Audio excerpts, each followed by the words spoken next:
Recipe share.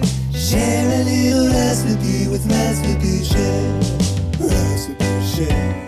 Recipe Share. Share a little recipe with Recipe Share. Thank you for joining us for this week's episode of Recipe Share, a program on AADL TV, where we take a few minutes to share recipes from a featured category. Today's category is Campfire Creations. Sorry. I'm Beth, and I'm joined by Katie and Elizabeth to tell us about the recipes. So, Elizabeth, tell us about your campfire creation. Okay, I will. I hope I didn't cheat on this because I assumed that it was assuming that there was like a grate or that one was using like a camping like grill was okay, because the only thing that I actually like cook in a fire is hot dogs and s'mores. I don't really cook anything else.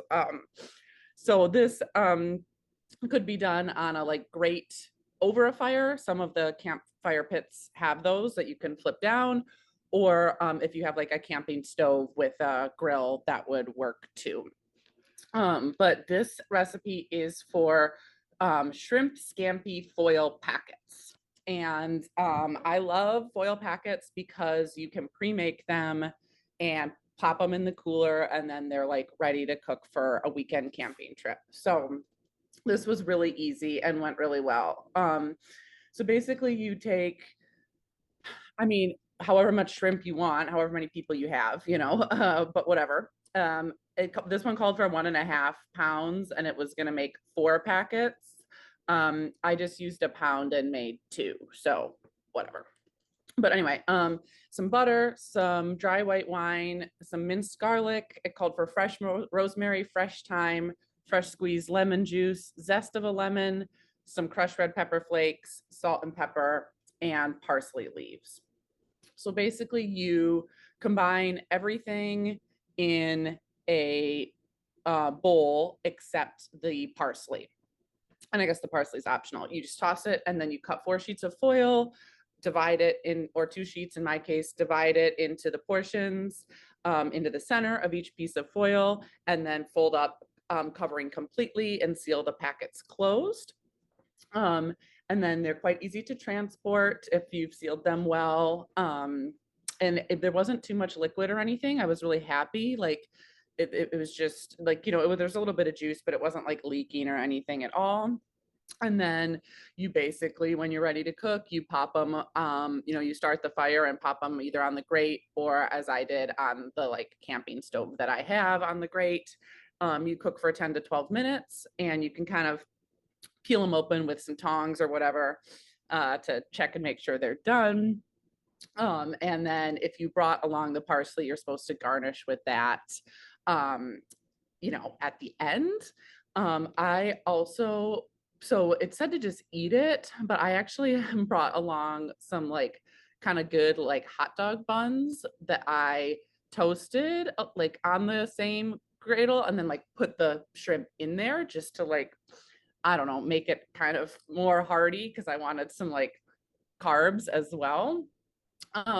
It was super delicious and easy. I like loved it, especially for a short, like I wouldn't, shrimp's kind of weird. I probably wouldn't like leave it in the cooler for 4 days, but like packed it in the morning and then like cooked that night camping, and delicious, and like kind of an unusual treat while like being at the campground, but it was just so easy, which I like loved. So I think foil packets, I've done them before with other things, and that's my go-to. And I think you probably could chuck it directly in the fire if you want to do that. I know people do. I just always find it hard to get back out and control the temperature and all that, so I just did it on top. But super good, and I'm planning to keep doing it, and I would confidently like serve it to other people too. It was really good. So that's my campfire creation. That's a great idea.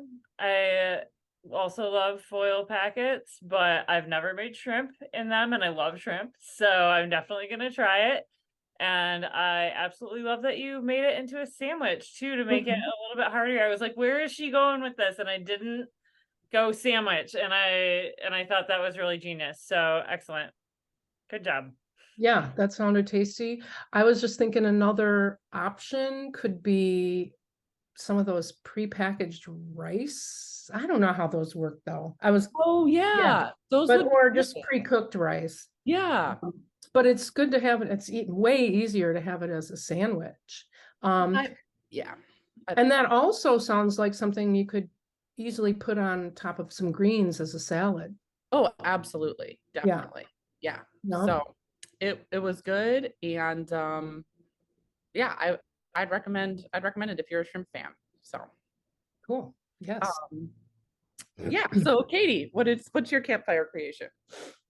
All right. Well, I just gotta say that sounds awesome with the greens too. So now I'm gonna just eat it several different ways. It sounds so good. Okay, so this was a bit of an adventure for me. The recipe that I chose was for foil pack French dip sandwiches. And this is from Chelsea's messyapron.com. Kind of an appropriate name for this recipe. But so this recipe is intended for the grill, but it says that you can do it in the oven or over the campfire too. So I thought I'll try it over the campfire, and it sounds like I had a similar setup to you, Elizabeth. I had a campfire with a ring and then a grate over top of it. So that's how I was cooking. So you start by making your butter mixture. You take softened butter, Worcestershire sauce, dried minced garlic, and onion powder. And this also calls for a tablespoon of powdered au jus gravy mix in the butter. But I just had one packet of it and I was already using it to make the dip sauce later. So I didn't want to open it and take some out. So just left it out, and it was there's already a bunch of flavor in there. So it was totally fine. So once you've got your butter mixture, set that aside. And so it called for a baguette, but all the baguettes that I was finding were like really skinny and small. And so I thought this should be like more of a hearty sandwich. So I found an unsliced Italian loaf of bread. It's like this, nice and hearty. And it looks like it would be perfect for French dip sandwiches. So that's what I got. And I missed a very crucial step here, which is cut the baguette into equal parts, about 6 to 10 inches of length. And I should have done this with my loaf and made them into like 2 smaller sections, because it ended up being like pretty unwieldy.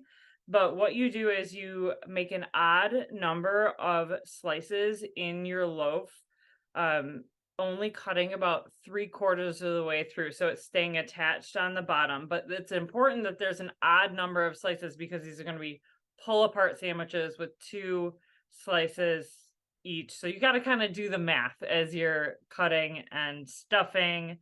The next thing that you're going to do is separate your butter mixture in half. Take half of it and spread it inside all of the slices of your bread. And then you stuff the individual pieces, like every other one, so that they're sandwiches, with provolone cheese and roast beef. And I have a picture of what that kind of looked like as I laid it out on my counter. Then you take the other half of your butter mixture and you brush it just all over the whole outside of your sandwich. And then you wrap each baguette section. It says it again in the recipe that you should have sections of baguette, which I did not. I wrapped the whole giant thing in foil. So it was really like very difficult to even like transport from the kitchen area to the campfire. I had a tray, but it was just sort of silly. I'm like, this is crazy. What? But I'm just missing a step anyway. So you just make sure none of the bread is exposed once you cover it in the foil. And then I put it on top of the grate on the campfire. And I actually had a little metal pot and just made the au jus right on there too. You just mix it up with some water, whisk it, allow it to simmer and thicken. And as you're cooking this sandwich, you're supposed to like be moving it around a little bit. And this is where everything almost fell apart, because my foil got weak in the center and it sort of like separated into two pieces. I almost lost half of it into the fire. I was all by myself when I was doing this too. Like I was making it for other people, but they were like running errands. And so I'm just trying to manage this whole thing by myself. It was a comedy of errors, but I did end up rescuing everything and it was so tasty. I do have a picture of sort of the final product here, but it's not the best picture in the world because I was a little bit flustered by this point and just sort of ready to eat it. But it was awesome. It tasted so good with all that like garlicky butter on there. It was just like really, it tasted like garlic bread with, you know, French dip ingredients. It was very good. I'll definitely make it again, but you know, in smaller pieces so that it's a little bit more manageable. That sounds delicious. I would be daunted by that. So kudos to you for making it. But it sounds super, I mean, it sounds it's like delicious. I can just picture like the cheese getting melty and everything being just so good. So sounds awesome. Yeah, it does.